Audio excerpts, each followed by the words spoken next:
सुमतिभिरनुमेयं शुभ्रकायं सखायं सुखमयमनपायं मुक्त्युपायं विमायं द्रहजमहममेयं ध्येयमाम्नायगेयं सदजमसदजेयं श्रीसहायं भजेयं तपस्वाध्याय शुश्रूषा कृष्णपूजारतं मुनिं विश्वेशमिष्टदं वन्दे परिम्राट् चक्रवर्तिनं श्रीगुरुभ्यो नमः। हरिः ओम्। श्रियः पत्ये नित्या गणितगुणमाणिक्यविशदप्रभा जालोल्लासोपहत सकलावत्यतमसे जगज्जन्मस्थेमप्रयरचनाशीलवपुषे नमो शेषाम्नाजस्मृतिहृदयदीप्ताय हरये येन प्रादुरभावि भूमिवलये व्यस्तारिगो सन्ततिः प्राबोधिश्रुतिपङ्कजं करुणया प्रकाशितत्वं परम् ध्वान्तं ध्वंसमनादि साधुनिकरश्चाकारि सन्मार्ककः तेन व्यासदिवाकरेण सततं मात्याजि मे मानसं व्याप्तिर्यस्य निजे निजे नमः सा पक्षे सपक्षे स्थितिः व्यावृत्तिश्च विपक्षतोऽथ विषये सक्तिर्न वै बाधिते नैवास्ति प्रतिपक्षजुक्तिरतुलं शुद्धं प्रमाणं समे भूयात् तत्त्वविनिर्णयाय भगवान् आनन्दतीर्थो मुनिः भवति यदनुभावात्येडमूकोऽपि वाग्मी जडमतिरपि जन्तुर्जायते प्राज्ञमौलिः सकलवचनचेतो देवता भारती सा मम वचसि निधत्तां सन्निधिं मानसे च रमानिवासोचितवासभूमिः सन्न्यायरत्नावलिजन्मभूमिः वैराग्यभाग्यो मम पद्मनाभतीर्थामृताब्धिर्भवतात्तिभूत्यै पदवाक्यप्रमाणज्ञान् प्रतिवादिमदच्छिदः श्रीमदक्षोभ्यतीर्थाख्यानुपतिष्ठे गुरून् मम श्रीमदानन्दतीर्थार्य सन्मनः भुवि अनुव्याख्याननलिने चञ्चरी कतिमे मनः न शब्दाब्धौ गाढाः न च निगमचर्चासु चतुराः न च न्याये प्रौढाः न च विदितवेद्या अपि वयं परं श्रीमत्पूर्णप्रमतिगुरुकारुण्यसरणिं प्रपन्नामान्यास्मः किमपि च वदन्तोऽपि महताम् ॐ नारायणं निखिलपूर्णगुणैकदेहं निर्दोषमाप्यतममप्यखिलैः सुवाक्यैः अस्योद्भवादिदमशेषविशेषतोऽपि वन्द्यं सदा प्रियतमं मम सन्नमामि कुपिता हि फणच्छाया समीकृत्या परं सुखं सेवन्ते यत्पदं धीरास्तं भजे वल्लभं श्रियः।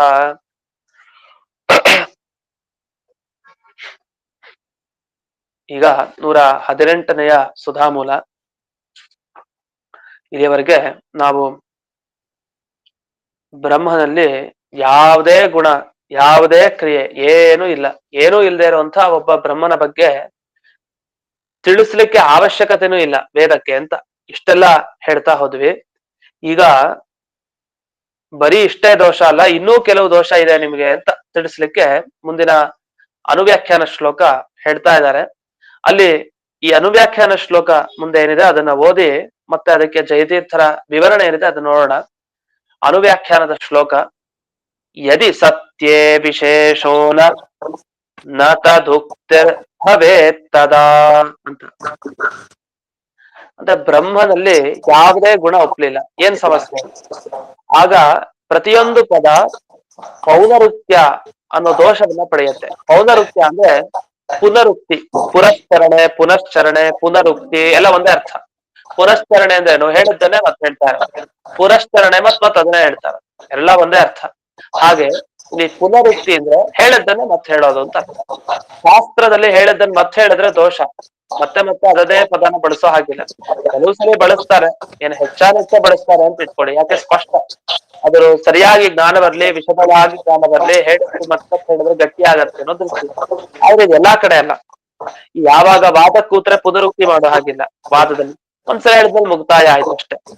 ಅದೇ ರೀತಿಯಲ್ಲಿ ಅದ್ವೈತ ದ್ವೈತ ಚರ್ಚೆ ನಡೀತಾ ಇದೆ. ಇಂಥ ಸಂದರ್ಭದಲ್ಲಿ ಪುನರುಕ್ತಿ ಬಂತು ಅಂದ್ರೆ ಅದು ದೋಷನೇ, ಎಲ್ಲೇ ಆಗ್ಲಿ ಅವ್ರ ಮಂಡನೆ ಮಾಡ್ಬೇಕಾದ್ರೆ. ಈಗ ಸತ್ಯಜ್ಞಾನಮನಂತಂ ಬ್ರಹ್ಮ ಅಂತ ಮ್ಯೂಟ್ ಮಾಡ್ಕೊಳ್ಳಿ, ಯಾರೋ ಮ್ಯೂಟ್ ಮಾಡ್ಕೊಂಡಿಲ್ಲ ಮೆಸೇಜ್ ಹಾಕ್ತಿದ್ದಾರೆ. ಸತ್ಯಂ ಜ್ಞಾನಮನಂತಂ ಬ್ರಹ್ಮ ಅನ್ನೋಲ್ಲಿ ಸತ್ಯಪದ, ಜ್ಞಾನಪದ, ಅನಂತ ಪದ ಇವೆಲ್ಲ ಏನೇನಿದೆ ಪದಗಳು ಒಂದು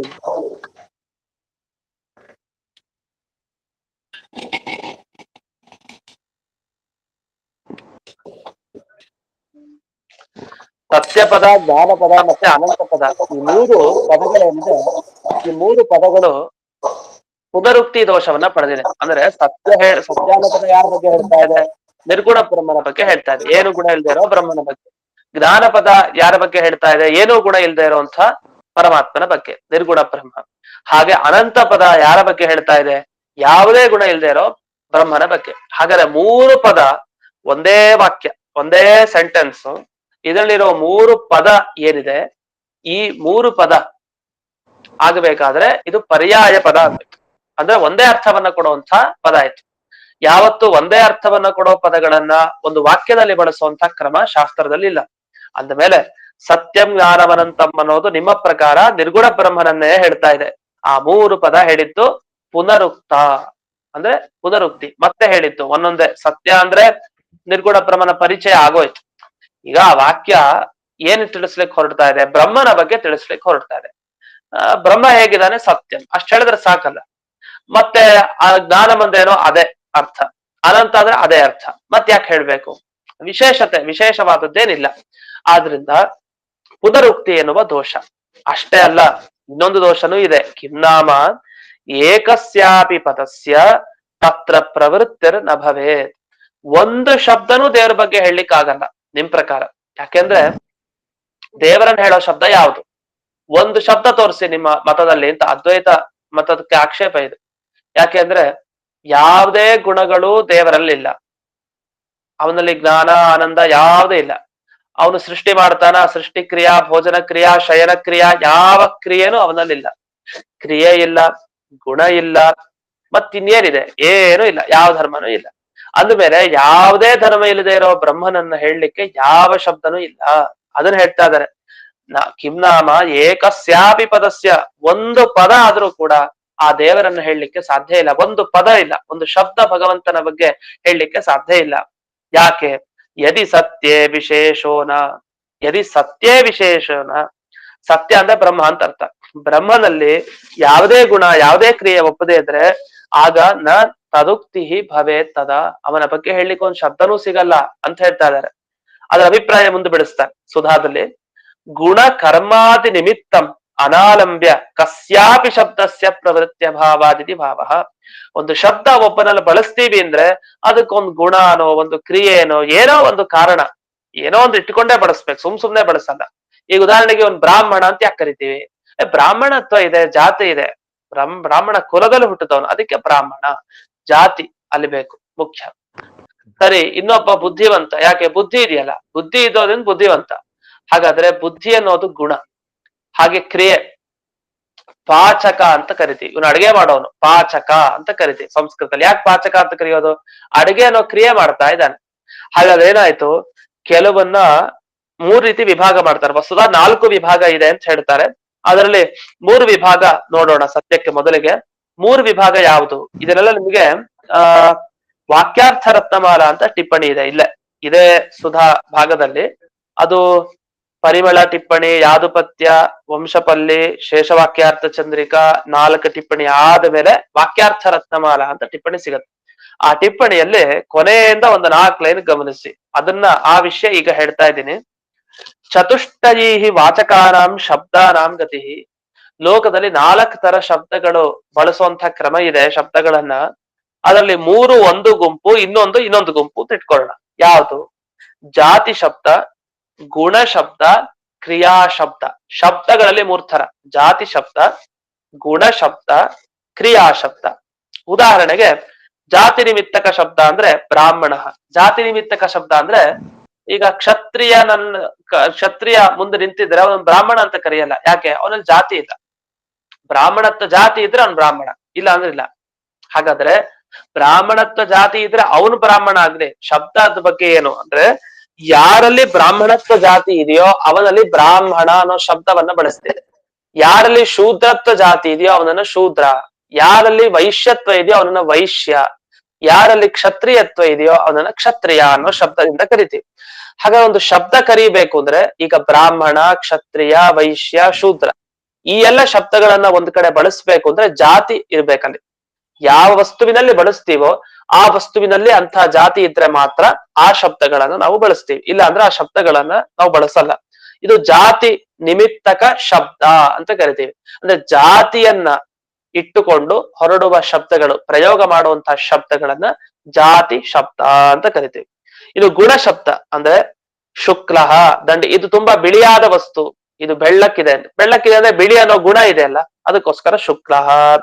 ದಂಡಿ, ಶುಕ್ಲೋ ದಂಡಿ ಅಂದ್ರೆ ಬಿಳಿ ದಂಡ, ಕಪ್ಪಾದ ದಂಡ, ನೀಲಿ ದಂಡಿ, ನೀಲಿ ದಂಡಿ ಅಂತ. ನೀಲಿ ದಂಡಿ ಅಂದ್ರೆ ಅರ್ಥ ನೀಲವಾದಂತಹ ಬಣ್ಣ ಇರುವಂತಹ ವಸ್ತುವನ್ನ ಪಡೆದಿದ್ದಾನೆ, ಯಥಾ ಶುಕ್ಲಃ ದಂಡಿ ಅಂತ ಹೀಗೆಲ್ಲ ಹೇಳ್ತಾ ಇರ್ತೀನಿ. ಅಂತೂ ಶುಕ್ಲಃ ಅಂತಂದ್ರೆ ಬಿಳಿ ಬಣ್ಣವನ್ನ ಪಡೆದ ವ್ಯಕ್ತಿ, ದಂಡಿ ದಂಡವನ್ನ ಕೈನಲ್ಲಿ ಹಿಡ್ಕೊಂಡಿದ್ದಾನೆ ಅಂತ ಅರ್ಥ. ಇನ್ನು ಶುಕ್ಲಃ ದಂಡಃ ಅಂತಿಷ್ಟೇ ಹೇಳಿದ್ರೆ ಬಿಳಿಯಾದ ದಂಡ ಅಂತ ಅರ್ಥ. ಇದು ಶುಕ್ಲೀ ಯಥಾ ಶುಕ್ಲೀ ದಂಡಿ ಅಂತ ಹೀಗೆ ಹೇಳ್ಬೇಕು, ಶುಕ್ಲೀ ದಂಡಿ ಅಂತ, ಇಲ್ಲ ಅಂದ್ರೆ ಶುಕ್ಲಃ ದಂಡಃ ಅಂತ ಹೀಗಾದ್ರೂ ಹೇಳ್ಬೇಕು. ಅಂತೂ ಗುಣವನ್ನ ಇಟ್ಟುಕೊಂಡು ಬಳಸುವಂತ ಶಬ್ದ. ಇದು ಕ್ರಿಯಾ ನಿಮಿತ್ತ ಶಬ್ದ. ಆಗ್ಲೇ ಹೇಳಿದಂತೆ ಪಾಚಕಃ ಅಂತ ಇದೆ, ಇದು ಅಡಿಗೆ ಮಾಡ್ತಾ ಇದ್ರೆ ಒಂದು ಪಾಚಕ ಅಂತ ಕರಿತೀವಿ. ಈಗ ಪಾಠಕ ಅಂತ, ಪಾಠಕ ಅಂದ್ರೆ ಯಾರು ಪಾಠ ಹೇಳ್ತಾ ಇರ್ತಾರೆ ಒಂದು ಪಾಠಕ, ಯಾಕೆ ಪಾಠ ಕ್ರಿಯೆ ಇದೆ ಅವನಲ್ಲಿ. ಅಧ್ಯಾಪಕ, ಅಧ್ಯಾಪನ ಮಾಡ್ತಾರೆ ಅದರಿಂದ ಅಧ್ಯಾಪಕ. ಭೋಜಕ, ಭೋಜನ ಮಾಡ್ತಾ ಇರೋದ್ರಿಂದ ಭೋಜಕ. ಹೀಗೆ ಈ ಒಂದೊಂದು ಕ್ರಿಯೆ ಇದ್ದಲ್ಲಿ ಆಯಾಯ ಶಬ್ದಗಳನ್ನ ಬಳಸುವಂತ ಕ್ರಮ ಇದೆ. ಇನ್ನು ನಾಲ್ಕನೇ ಕ್ರಮ ಹೇಗೆ ಅಂದ್ರೆ ಅದು ಯದೃಚ್ಛಾ ನಿಮಿತ್ತ ಅಂತ. ಯದೃಚ್ಛಾ ನಿಮಿತ್ತ ಅಂದ್ರೆ ರೂಢಿ, ಅದಕ್ಕೇನೋ ಒಂದು ಕಾರಣ ಇರಲ್ಲ, ಅಲ್ಲಿ ಜಾತಿಯಿಂದಲೋ ಗುಣದಿಂದಲೋ ಏನೋ ಒಂದು ಕ್ರಿಯೆ ಮಾಡ್ತಾ ಇರೋದ್ರಿಂದಲೋ ಶಬ್ದ ಬಳಸಲ್ಲ, ಅದು ಸಾಂಕೇತಿಕ ಅಂತ, ಅಂದ್ರೆ ಹೆಸರಿಟ್ಬಿಡೋದಷ್ಟೇ, ಅದು ರೂಢಿ ಶಬ್ದ. ಉದಾಹರಣೆಗೆ ಶಾಸ್ತ್ರದಲ್ಲೆಲ್ಲ ಕೊಡ್ಬೇಕಾದ್ರೆ ಡಿತ್ಥ ಡವಿತ್ಥ ಅಂತ ಕರೀತಾರೆ, ನೀವ್ ಅಲ್ಲಿ ನೋಡ್ಬೋದು ಡಿತ್ಥ ಅಂತ ಹಾಕಿದಾರೆ ಶಬ್ದ. ಈ ಡಿತ್ಥ ಅನ್ನೋದು ಸ್ವಲ್ಪ ನ್ಯಾಯಶಾಸ್ತ್ರ ಪರಿಚಯ, ವೇದಾಂತ ಶಾಸ್ತ್ರ ಪರಿಚಯ ಅಂದ್ರೆ ಗೊತ್ತಾಗುತ್ತೆ, ಇಲ್ಲ ಅಪರೂಪದ ಶಬ್ದ ಅಂತ ಅನ್ಸುತ್ತೆ. ಡಿತ್ಥ ಅಂತ ಕರೀತಾರೆ. ಡಿತ್ಥ ಅಂತ ಒಂದು ಶಬ್ದ, ಸಂಸ್ಕೃತದ ಶಬ್ದ. ಡವಿತ್ಥ ಅನ್ನೋದು ಅಷ್ಟೇ. ಇದರ ಯದೃಚ್ಛಾ ಶಬ್ದಗಳು ಅಂತ ಕರಿತೇವೆ ಸಂಸ್ಕೃತದಲ್ಲಿ, ಯದೃಚ್ಛಾ ಶಬ್ದ ಅಂತ.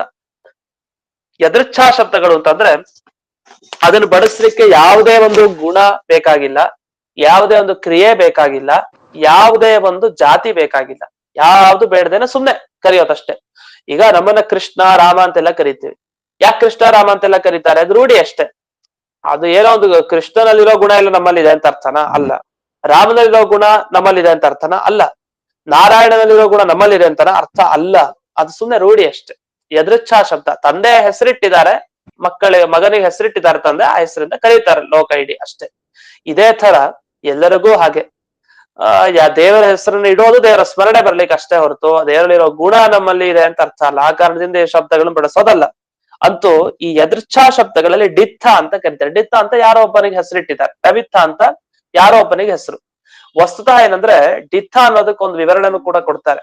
ಡಿತ್ಥ ಅಂದ್ರೆ ಡಿತ್ಥ ಕಾಷ್ಠಮಯೋ ಹಸ್ತಿ ಅಂತ. ಇದು ಹಿಂದೆನೂ ಒಮ್ಮೆ ಹೇಳಿದೀನಿ. ಡಿತ್ಥ ಕಾಷ್ಠಮಯೋ ಹಸ್ತಿ ಅಂದ್ರೆ ಈ ಆನೆ ಏನಿದೆಯಲ್ಲ, ಕಟ್ಟಿಗೆಯ ಗೊಂಬೆ, ಕಟ್ಟಿಗೆಯಿಂದ ಮಾಡಿದ ಗೊಂಬೆ, ಆನೆ ಗೊಂಬೆ ಏನಿದೆ ಅದಕ್ಕೆ ಡಿತ್ಥ ಅಂತ ಕರೀತಾರೆ. ಡಿತ್ಥ ಕಾಷ್ಠಮಯೋ ಹಸ್ತಿ, ಮರದ ತುಂಡಿನಿಂದ ಮಾಡಿರುವಂತ ಆನೆ. ಇನ್ನು ಗೊಂಬೆಗೆ ಕರೀತಾರೆ ಡಿತ್ಥ. ಡವಿತ್ಥ ಅಂದ್ರೆ ತನ್ಮಯೋ ಮೃಗ, ಜಿಂಕೆ. ಆ ಜಿಂಕೆ ಏನಿದೆ, ಆ ಜಿಂಕೆ ಮರದ ಜಿಂಕೆ ಆಗಿದ್ರೆ ಅದನ್ನ ಡವಿತ್ಥ ಅಂತ ಕರೀತಾರೆ. ಹೀಗೆ ಡಿತ್ಥ ಡವಿತ್ಥ ಅನ್ನೋದನ್ನ ನಾವು ಯದೃಚ್ಛಾ ಶಬ್ದಗಳು ಅಂತ ಕರಿತೀವಿ. ಆದ್ರೆ ಇಲ್ಲಿ ಗಮನಿಸಿ, 4 ರೀತಿ ಬ್ರಹ್ಮನ ಬಗ್ಗೆ ಹೇಳಿಕ್ ಬರಲ್ಲ ಅದ್ವೈತಿಗಳು. ಯಾಕೆಂದ್ರೆ ಯಾವ್ದಾರೊಂದು ಗುಣ ಇದೆಯಾ ದೇವರಲ್ಲಿ? ಇಲ್ಲ. ಏನಾರು ಕೆಲಸ ಮಾಡ್ತಾನ ನಿಮ್ಮ ದೇವರು? ಇಲ್ಲ. ಏನಾರು ಜಾತಿ ಇದೆಯಾ ಅದ್ರಲ್ಲಿ? ಇಲ್ಲ. ದೇವರಲ್ಲಿ ಜಾತಿನೂ ಇಲ್ಲ, ದೇವರಿಗೆ ಜಾತಿ ಇಲ್ಲ, ದೇವರಲ್ಲಿ ಗುಣ ಇಲ್ಲ, ದೇವರಲ್ಲಿ ಕ್ರಿಯೆ ಇಲ್ಲ, ದೇವರಲ್ಲಿ ರೂಢಿ ಶಬ್ದ ಬಳಸಲ್ಲ. ಯಾಕೆ ಅಂದ್ರೆ ವೇದದಲ್ಲಿ ಬರುವ ಶಬ್ದಗಳು ಯಾವುದು ಸುಮ್ನೆ ಬಳಸೋದಲ್ಲ, ಅದು ಏನೋ ಲೋಕದಲ್ಲಿ ನಾವು ಬಳಸೋ ತರ ಅಲ್ಲ ಶಬ್ದ, ಅದಕ್ಕೊಂದು ಅರ್ಥ ಇದ್ದೇ ಇರುತ್ತೆ. ಅಂದ್ಮೇಲೆ ಯಾವ ಪ್ರಕಾರನೂ ಭಗವಂತನಲ್ಲಿ ಕೂಡಿಸ್ಲಿಕ್ಕೆ ಬರ್ತಾ ಇಲ್ಲ ಅಂತಂದ ಮೇಲೆ ಯಾವ ಶಬ್ದ ದೇವರ ಬಗ್ಗೆ ಹೇಳ್ಬೇಕು? ಲೋಕದಲ್ಲಿ ನಮ್ಗೆ ಈ ಕಂಡಿರೋದು ಇಷ್ಟೇ, 4 ತರನೂ ಇಲ್ಲ ಅಂದ್ಮೇಲೆ ನಿಮ್ಮ ದೇವರನ್ನ ಹೇಳಲಿಕ್ಕೆ ಒಂದ್ ಶಬ್ದನೂ ಇಲ್ಲ ಅಂತ. ಇದು ಪ್ರಧಾನವಾದ ಆಕ್ಷೇಪ. ಇದರ ಮುಂದೆ ಇನ್ನು ಬೆಳೆಸ್ತಾ ಹೋಗ್ತಾರೆ. ಮುಂದಕ್ಕೆ ನೋಡೋಣ. 119ನೇಯ ಸುಧಾಮೂಲ. ಲಕ್ಷ್ಯತೆ ಚೇತ್ ತೇನ ಲಕ್ಷ್ಯಂ ಇತ್ಯಪಿ ಸ್ಯಾತ್ ವಿಶೇಷಿತ. ಹೌದು, ಅವರು ಮತ್ತೆ ಆಕ್ಷೇಪ ಮಾಡ್ತಾರೆ. ನೀವ್ ಹೇಳ್ದಾಗೆ ದೋಷ ಬರ್ಬೋದಿದ್ ನಿಜ. ಯಾಕೆ ದೇವರ ಬಗ್ಗೆ ಹೇಳಲಿಕ್ಕೆ ಒಂದು ಶಬ್ದನೂ ಇಲ್ಲ ಅಂದ್ರೆ ಸರಿ. ಆದ್ರೆ ದೇವರನ್ನ ಹೇಳಲಿಕ್ಕೆ ಒಂದು ಶಬ್ದ ಇಲ್ಲವೇ ಇಲ್ಲ. ನಿಜ, ಒಂದು ಶಬ್ದ ಇಲ್ಲ. ಇಲ್ವೇ ಅಲ್ವಾ? ಒಂದು ಶಬ್ದನು ದೇವ್ರ ಬಗ್ಗೆ ತಿಳಿಸಲ್ವಾ? ತಿಳಿಸ್ತಾ ಇದೆ. ಆದ್ರೆ ತಿಳಿಸೋದು ಅಂದ್ರೆ ಉದಾಹರಣೆ ಕೊಡ್ತಾರೆ. ಈ ಗಂಗಾಯಾಮ್ ಘೋಷ ಅಂತ ಒಂದು ಉದಾಹರಣೆ ಹೇಳ್ತಾ ಇರ್ತೀವಿ. ಗಂಗಾಯಾಮ್ ಘೋಷ ಅನ್ನೋದಕ್ಕೆ ಏನ್ ಅರ್ಥ? ಗಂಗಾ ನದಿಲಿ ಹಳ್ಳಿ ಇದೆ ಅಂತ ಅರ್ಥ. ನದಿಲಿ ಎಲ್ಲಾರು ಹಳ್ಳಿ ಇರ್ಲಿಕ್ಕೆ ಸಾಧ್ಯನಾ? ಇಲ್ಲ. ಅದಕ್ಕೆ ಮಾಡ್ತೀವಿ ನದಿ ತೀರ, ನದಿ ದಡದಲ್ಲೇ ಹಳ್ಳಿ ಇದೆ ಅಂತ. ಅಲ್ಲಿ ನೋಡಿ, ಗಂಗಾ ಶಬ್ದಕ್ಕೆ ತೀರ ಅಂತ ಅರ್ಥ ಇದೆಯೋ ಇಲ್ವೋ? ಇದೆ. ನೇರವಾದ ಅರ್ಥನ ತೀರ ಅಲ್ಲ. ಅದು ಗಂಗಾ ನದಿಯಲ್ಲಿ ಹಳ್ಳಿ ಇರ್ಲಿಕ್ಕೆ ಸಾಧ್ಯ ಇಲ್ಲ ಅಂತ ಗಂಗಾ ಶಬ್ದದಿಂದ ಗಂಗಾ ತೀರ ಅನ್ನೋ ಅರ್ಥವನ್ನು ತಗೊಂಡಿದ್ದಷ್ಟೇ. ಅಂದ್ರೆ ಲಕ್ಷ್ಯಾರ್ಥ ಅಂತ ಕರಿತೀವಿ. ಅದು ಮುಖ್ಯವಾದ ಅರ್ಥ ಅಲ್ಲ, ನೇರವಾಗಿರೋ ಅರ್ಥ ಅಲ್ಲ. ಅದು ಪರಂಪರ. ಅದು ಗಂಗಾ ನದಿ ಅಂತ ತಗೊಂಡು ನದಿಯ ಸಂಬಂಧ ಪಡೆದಿರುವ ದಡದಲ್ಲಿ ಹಳ್ಳಿ ಇದೆ ಅಂತ ಅರ್ಥ. ಹಾಗಾದ್ರೆ ಗಂಗಾ ಪ್ರವಾಹದ ಹತ್ತಿರ ಇರುವ ನದಿ ಅಂತ ಇಷ್ಟೆಲ್ಲ ಅರ್ಥವನ್ನ ಮಾಡ್ತೀವಿ. ಅದು ಲಕ್ಷ್ಯಾರ್ಥ ಅಂತ. ಬ್ರಹ್ಮನ ಬಗ್ಗೆನೂ ಹಾಗೆ. ಯಾವ ಶಬ್ದನೂ ನೇರವಾಗಿ ಬ್ರಹ್ಮನ ಬಗ್ಗೆ ಹೇಳ್ತಾ ಇಲ್ಲ. ಎಲ್ಲಾ ಶಬ್ದಗಳು ಬ್ರಹ್ಮನನ್ನ ನೇರವಾಗಿ ಹೇಳದೇನೆ ಆ ಪರಂಪರೆಯ ಹೇಳುತ್ತೆ. ಸುತ್ತಿ ಬಳಸ್ಕೊಂಡು ಹೇಳೋದು ಅಂತ ಆಗ್ತದೆ. ನೇರವಾಗಿ ಹೇಳಲ್ಲ. ಯಾಕೆ ಅಂದ್ರೆ ದೇವರಲ್ಲಿ ಯಾವುದೇ ಗುಣ ಇಲ್ಲ, ಯಾವುದೇ ಕ್ರಿಯೆ ಇಲ್ಲ. ಅದನ್ನ ನೇರವಾಗಂತೂ ಹೇಳಲ್ಲ. ಇನ್ನು ತೀರವನ್ನ ಹೇಳಬೇಕು ಅಂದ್ರೆ ಗಂಗಾ ಶಬ್ದ, ಅದಕ್ಕೆ ಏನಾದ್ರು ಅಪೇಕ್ಷೆ ಇದೆಯಾ? ಏನ್ ಅಪೇಕ್ಷೆ ಇಲ್ಲ. ಗಂಗಾ ಶಬ್ದದಿಂದ ಗಂಗಾ ತೀರ ಅನ್ನೋ ಅರ್ಥ ತಗೊಂಡ್ಬಿಡ್ತೀವಿ. ಯಾಕೆ? ಹಳ್ಳಿ ಗಂಗಾ ನದಿಲಿ ಇರ್ಲಿಕ್ಕೆ ಸಾಧ್ಯ ಇಲ್ಲ, ಗಂಗಾ ನದಿ ತೀರದಲ್ಲಿ ಹಳ್ಳಿ ಇದೆ ಅಂತ ಆ ತೀರ ಅನ್ನೋ ಅರ್ಥ ತಗೊಂಡ್ಬಿಡ್ತೀವಿ. ಅದೇ ತರ ಇಲ್ಲೂ ಯಾವುದೇ ಶಬ್ದಗಳಿಂದ ದೇವರನ್ನ ನೇರವಾಗಿ ಹೇಳ್ತಾ ಇದ್ದೇವೆ ಅಂತ ಅರ್ಥ ಹೇಳಿದ್ರೆ ಸಮಸ್ಯೆ. ನೇರವಾಗಿ ಹೇಳ್ತಾ ಇದೆ ಅಂತ ಹೇಳ್ಬಾರ್ದು. ಅದನ್ನ ಸುತ್ತಿ ಬಳಸಿ ಹೇಳ್ತಾ ಇದೆ ಅಂತ ಹೇಳ್ಬಿಟ್ರೆ ಆಗ ಯಾವುದರ ಅಪೇಕ್ಷೆನೂ ಇಲ್ಲ ಅಂತ. ಆದ್ರೆ ನಾವಿದ ಆಕ್ಷೇಪಕ್ಕೆ ಉತ್ತರ ಕೊಡ್ತೀವಿ. ಏನಂತ? ಈ ಬ್ರಹ್ಮನನ್ನ ಯಾವ್ದಾರೊಂದು ಶಬ್ದದಿಂದ ವಾಚ್ಯ ಅಂತ ಹೇಳ್ತಿರೋ, ಲಕ್ಷ್ಯ ಅಂತ ಹೇಳ್ತಿರೋ ಅಂತ. ಈ ವಾಚ್ಯ ಲಕ್ಷ್ಯ ಅಂತ ಎರಡು ಶಬ್ದ ಬಳಸ್ತಾರೆ ಶಾಸ್ತ್ರದಲ್ಲಿ. ಶಬ್ದಕ್ಕೆ ಒಂದು ವಾಚ್ಯ ಇರತ್ತೆ, ಶಬ್ದದಿಂದ ವಾಚ್ಯ, ಶಬ್ದದಿಂದ ಲಕ್ಷ್ಯ ಅಂತ ಎರಡು ಶಬ್ದ ಬಳಸ್ತೀವಿ. ಉದಾಹರಣೆಗೆ ಇದೆ ನೋಡೋಣ, ಗಂಗಾಯಾಮ್ ಘೋಷ ಅಂತ. ಇಲ್ಲಿ ಬಳಸಿದ ಶಬ್ದ ಯಾವುದು? ಎರಡು ಶಬ್ದ ಬಳಸಿದೀವಿ. ಒಂದು ಗಂಗಾ ಶಬ್ದ, ಮತ್ತೊಂದು ಘೋಷ ಅನ್ನೋ ಶಬ್ದ. ಘೋಷ ಅಂದ್ರೆ ಹಳ್ಳಿ ಅಂತ ಅರ್ಥ. ಗಂಗಾ ಶಬ್ದ ಅನ್ನೋದು ಗಂಗಾ ನದಿ ಅಂತ ಅರ್ಥ. ಇಷ್ಟಿದೆ. ಗಂಗಾ ನದಿ ಮತ್ತೆ ಅಲ್ಲಿ ಆ ಕಡೆ ಘೋಷ ಅಂದ್ರೆ ಹಳ್ಳಿ ಅಂತ ಅರ್ಥ ಇದೆ. ಈ ಗಮನಿಸಿ, ಗಂಗಾ ಶಬ್ದದ ವಾಚ್ಯ ಏನು? ವಾಚ್ಯಾರ್ಥ ಅಂತ ಕರಿತೀವಿ. ವಾಚ್ಯಾರ್ಥ ಅಂದ್ರೆ ಮುಖ್ಯ ಅರ್ಥ ಏನು ಅಂತ ಅರ್ಥ. ಲಕ್ಷ್ಯಾರ್ಥ ಅಂದ್ರೆ ಅಮುಖ್ಯ, ಅದು ಮುಖ್ಯವಾಗಿ ಸಿಗಲ್ಲ. ಅದು ಸುತ್ತಿ ಬಳಸಿ ಏನೋ ಒಂದು ದೋಷದಿಂದಾಗಿ ಈ ದೋಷ ಬರುತ್ತಲ್ವಾ ಅಂತ ಆಕ್ಷೇಪ ಮಾಡ್ಕೊಂಡು ಇಲ್ಲ ಇಲ್ಲ ಬೇರೆ ಅರ್ಥ ಅಂತ. ಉದಾಹರಣೆಗಿದೆ, ಗಂಗಾ ಶಬ್ದದಿಂದ ನೇರವಾಗಿ ಸಿಗುವ ಅರ್ಥ ಗಂಗಾ ಪ್ರವಾಹ. ಅದೇ ಹಳ್ಳಿ ಗಂಗಾ ನದಿಯಲ್ಲಿ ಇರ್ಲಿಕ್ಕೆ ಸಾಧ್ಯ ಇಲ್ಲ. ಆದ್ರಿಂದ ಗಂಗಾ ಅನ್ನೋ ಶಬ್ದದಿಂದ ಗಂಗಾ ಪ್ರವಾಹ ತಗೊಳ್ಳದೆ ಪ್ರವಾಹದ ಸಂಬಂಧ ಪಡೆದ ದಡ ತೀರ ಅನ್ನೋ ಅರ್ಥ ತಗೊಳ್ತೀವಲ್ಲ, ಅದನ್ನ ಲಕ್ಷ್ಯಾರ್ಥ ಅಂತ ಕರೀತಾರೆ. ಹಾಗಾದ್ರೆ ಒಂದು ಶಬ್ದಕ್ಕೆ ನೇರವಾದ ಅರ್ಥ, ಇನ್ನೊಂದು ಆ ನೇರವಾದ ಅರ್ಥ ಸರಿ ಇಲ್ಲ ಅಂತ ಅನ್ನಿಸ್ದಾಗ ಸ್ವೀಕಾರ ಮಾಡುವಂತ ಅರ್ಥ. ಈ ರೀತಿ ಎರಡು ಅರ್ಥಗಳಿದೆ. ಅದರಲ್ಲಿ ನೀವು ಬ್ರಹ್ಮನನ್ನ ಲಕ್ಷ್ಯ ಅಂತ ಕರಿತೀವಿ, ವಾಚ್ಯ ಅಂತ ಕರೆಯಲ್ಲ. ಯಾವುದೇ ಶಬ್ದ ನೇರವಾಗಿ ದೇವರ ಬಗ್ಗೆ ಹೇಳಲ್ಲ. ನೇರವಾಗಿರೋ ಗುಣಗಳೆಲ್ಲ ಸಗುಣ ಬ್ರಹ್ಮನಲ್ಲಿ. ಈ ನಿರ್ಗುಣ ಬ್ರಹ್ಮದಲ್ಲಿ ಯಾವುದೂ ಇಲ್ಲ. ಅಲ್ಲೆಲ್ಲ ಲಕ್ಷ್ಯ, ನೇರವಾಗಿ ಹೇಳಲ್ಲ ಅದನ್ನ ಅಂತ. ಆದ್ರೂ ಸಿಗಾಕೊಂಡ್ರಿ. ಯಾಕೆ ಅಂತಂದ್ರೆ ಲಕ್ಷ್ಯ ಅಂತ ಒಂದನ್ನ ಕರಿಬೇಕು ಅಂದ್ರೆ ಲಕ್ಷ್ಯತ್ವ ಬರ್ಬೇಕಲ್ಲಿ. ಅಂದ್ರೆ ಬ್ರಹ್ಮನನ್ನ ಲಕ್ಷ್ಯ ಅಂತ ಕರಿತೀವಿ ಅಂದ್ರೆ ಯಾವುದೇ ಶಬ್ದಗಳು ನೇರವಾಗಿ ಹೇಳ್ತಾ ಇಲ್ಲ ಅಂತ ಏನಾರು ಒಪ್ಪೋದಿದ್ರು ಆ ಬ್ರಹ್ಮನಲ್ಲಿ ಲಕ್ಷ್ಯತ್ವ ಬಂತು, ಅವನ್ ಲಕ್ಷ್ಯ ಆದ. ಅದನ್ನ ಲಕ್ಷ್ಯಾರ್ಥ ಅಂತ ಕರಿಬೇಕು. ಅಂದ್ರೆ ನೇರವಾಗಿ ಗೊತ್ತಾಗದೇ ಇರೋ ಅರ್ಥ. ಅವನ ಲಕ್ಷ್ಯತ್ವ ಅನ್ನೋ ಧರ್ಮ ಬಂತು. ಅಂದ್ರೆ ಏನೇ ಶಬ್ದ ಒಬ್ಬನಲ್ಲಿ ಬಳಸಿದ್ರೆ ಒಂದು ಧರ್ಮ ಬಂದ್ಬಿಡುತ್ತೆ. ಈಗ ನಮ್ಮನ್ ಮನುಷ್ಯ ಅನ್ಕದ್ರೆ ಮನುಷ್ಯತ್ವ ಬಂತು, ಸಿಂಹ ಅನ್ಕದ್ರೆ ಸಿಂಹತ್ವ ಬಂತು, ಅಂದ್ರೆ ಸಿಂಹ ತರ ಇದ್ದಾನೆ ಅಂತ. ಇನ್ನೊಂದು, ಇವನು ಉದ್ದಕ್ಕಿದ್ದಾನೆ, ಹಾಗಿರ್ಬೋದು ಊರ್ಧ್ವತ್ವ ಬಂತು. ಇವನು ಕುಳ್ಳಕ್ಕಿದ್ದಾನೆ, ವಾಮನತ್ವ ಬಂತು. ಹೀಗೆ ಒಂದೊಂದು ಧರ್ಮ ಒಂದೊಂದು ಶಬ್ದಗಳನ್ನ ಬಳಸಿದಾಗ ಅವಶ್ಯವಾಗಿ ಬರ್ಲೇಬೇಕು. ಅದೇ ತರ ಲಕ್ಷ್ಯಂ ಬ್ರಹ್ಮ, ಬ್ರಹ್ಮ ನೇರವಾಗಿ ಹೇಳಲಿಕ್ಕೆ ಸಾಧ್ಯ ಇಲ್ಲ ಅಂದ್ರೆ ಲಕ್ಷ್ಯತ್ವ ಬಂತು ಬ್ರಹ್ಮನಲ್ಲಿ. ಏನೊಂದು ಧರ್ಮ ಒಪ್ಪಿಕೊಳ್ಳದೆ ದೇವರ ಬಗ್ಗೆ ಮಾತನಾಡಲೇಬೇಡಿ. ನಿರ್ಗುಣ ಬ್ರಹ್ಮ ಅಂತ ಇಲ್ಲ, ಅದು ಒಪ್ಪಿಕೊಳ್ಳೇಬೇಕು. ಸಗುಣ ಬ್ರಹ್ಮನ ಒಪ್ಪಲೇಬೇಕು ಅಂತ. ಉಪಲಕ್ಷಣ ಅಂತ ಏತತ. ಅಷ್ಟೇ ಅಲ್ಲದೆ ಇನ್ನೊಂದು ದೋಷನೂ ಇದೆ. ಮುಖ್ಯಾರ್ಥ ಯೋಗಾದಿನಾಪಿ ವಿಶೇಷಿತ ಸ್ಯಾದೇವ. ಅಷ್ಟೇ ಅಲ್ಲದೆ ಇಲ್ಲಿವರೆಗೂ ನಾವು ಕೇಳ್ತಾನೆ ಇದ್ವಿ, ಆಯ್ತು ಪರವಾಗಿಲ್ಲ ಹೇಳಿ ಹೇಳಿ ಅಂತ. ಈಗ ನೋಡಿ ಇನ್ನೊಂದು ಉತ್ತರ ಕೊಡ್ತೀವಿ. ಗಂಗಾಯಾಮ್ ಘೋಷ ಅನ್ನೋಲ್ಲಿ ಗಂಗಾ ನದಿಯ ತೀರದಲ್ಲಿ ಹಳ್ಳಿ ಇದೆ ಅಂತ ತಾನೇ ಅರ್ಥ ಮಾಡಿತ್ತು. ಸುಮ್ನೆ ಗಂಗಾ ನದಿ ಬಿಟ್ಟೇ ಬಿಟ್ವಿ ಅಂತ ಅರ್ಥ ಅಲ್ಲ. ಗಂಗಾ ನದಿಯ ದಡದಲ್ಲಿ ಹಳ್ಳಿ ಇದೆ. ಹಾಗಾದ್ರೆ ಗಂಗಾ ಶಬ್ದ ಗಂಗಾ ನದಿ ಅನ್ನೋ ಅರ್ಥ ತಗೊಳ್ತೀವಿ, ಗಂಗಾ ಪ್ರವಾಹ ಅನ್ನೋ ಅರ್ಥ ತಗೊಳ್ತೀವಿ, ಅದರ ಜೊತೆಗೆ ತೀರ ಅನ್ನೋ ಅರ್ಥವನ್ನು ತಗೊಳ್ತೀವಿ. ಆ ತೀರ ಅನ್ನೋ ಅರ್ಥಕ್ಕೂ ಗಂಗಾ ಅನ್ನೋ ಶಬ್ದದ ಅರ್ಥಕ್ಕೂ ಸಂಬಂಧ ಇಲ್ಲ ಅಂತಿಲ್ಲ, ಸಂಬಂಧ ಇದೆ. ಸಂಬಂಧ ಇದ್ದುಕೊಂಡೆ ಗಂಗಾ ನದಿಯ ದಡದಲ್ಲಿ ಘೋಷ ಇದೆ, ಹಳ್ಳಿ ಇದೆ ಅಂತ ಹೇಳಿತ್ತು. ಹಾಗೆ ಇಲ್ಲಿ ಬ್ರಹ್ಮನ ಬಗ್ಗೆ ಯಾವುದೇ ಶಬ್ದ ಬಳಸಿ ನೇರವಾಗಿ ಹೇಳ್ತಾ ಇರಬಹುದು, ಅದೇ ನೇರವಾಗಿ ಹೇಳಿದ ಅರ್ಥ ಏನಿದೆ ಅದರ ಸಂಬಂಧ ಆ ಬ್ರಹ್ಮನಿಗೆ ಇರ್ಲೇಬೇಕು. ಅಂದ್ರೆ ಏನೋ ಒಂದು ಗುಣ ಆ ನೀವು ಒಪ್ಪುವಂತ ಪರಮಾತ್ಮನಲ್ಲಿ ಬರಲೇಬೇಕು. ಸುಮ್ಮನೆ ಹೀಗೆ ಅವನಲ್ಲಿ ಯಾವುದೇ ಗುಣ ಇಲ್ಲ, ಅವನ ಅಖಂಡ, ಅವನ್ನ ತಿಳಿಸ್ಲಿಕ್ಕೆ ಯಾವ ವೇದವಾಕ್ಯ ಹೊರಟಿಲ್ಲ, ವೇದವಾಕ್ಯ ಹೇಳ್ತಾ ಇದ್ರು ಅವನನ್ನು ಹೇಳ್ತಾ ಇದೆ, ಅಖಂಡ ಬ್ರಹ್ಮನನ್ನ, ಹೀಗೆ ಅನೇಕ ರೀತಿ ನೀವು ಉಪಪಾದನೆ ಮಾಡ್ತೀರಿ, ಹೇಳ್ತೀರಿ, ಇದು ಯಾವುದು ಸರಿ ಇಲ್ಲ ಅಂತ ಇಲ್ಲಿಯವರೆಗೆ ಖಂಡನೆಯನ್ನ ಮಾಡಿದ್ರು. ಇದು ಮುಂದೆನೂ ಹೀಗೆ ಅಪರೂಪದ ವಿಚಾರಗಳನ್ನ ಮುಂದಕ್ಕೆ ಹೇಳ್ತಾರೆ. ಅದನ್ನ ಮತ್ತೆ ಆಗಲೇ ತಿಳಿಸಿದಂತೆ ಇದೆರಡು ದಿವಸ ಆದ ಮೇಲೆ ಮತ್ತೆ ಪಾಠ ಅಂತ ಹೇಳ್ತಾ ಇಂದಿನ ಪಾಠವನ್ನ ಅಸ್ಮದ್ ಗುರುವಂತರ್ಗತ ವ್ಯಾಸತೀರ್ಥ ಗುರುವಂತರ್ಗತ ಭಾರತೀ ರಮಣ ಮುಖ್ಯ ಪ್ರಾಣಾಂತರ್ಗತ ಶ್ರೀಮನ್ಮೂಲ ಗೋಪಾಲಕೃಷ್ಣನಿಗೆ ಅರ್ಪಣೆ ಮಾಡಿದ್ರೆ. ಶ್ರೀಕೃಷ್ಣ ನಮಸ್ಕಾರ ಸ್ವಾಮಿ ಆಚಾರ್ಯ. ನಮಸ್ಕಾರ ಸರ್. ನಮಸ್ಕಾರ ಗುರುಗಳೇ. ನಮಸ್ಕಾರ ಗುರುಗಳೇ. ನಮಸ್ಕಾರ ಗುರುಗಳೇ. ನಮಸ್ಕಾರ. ನಮಸ್ಕಾರ ಆಚಾರ್ಯ.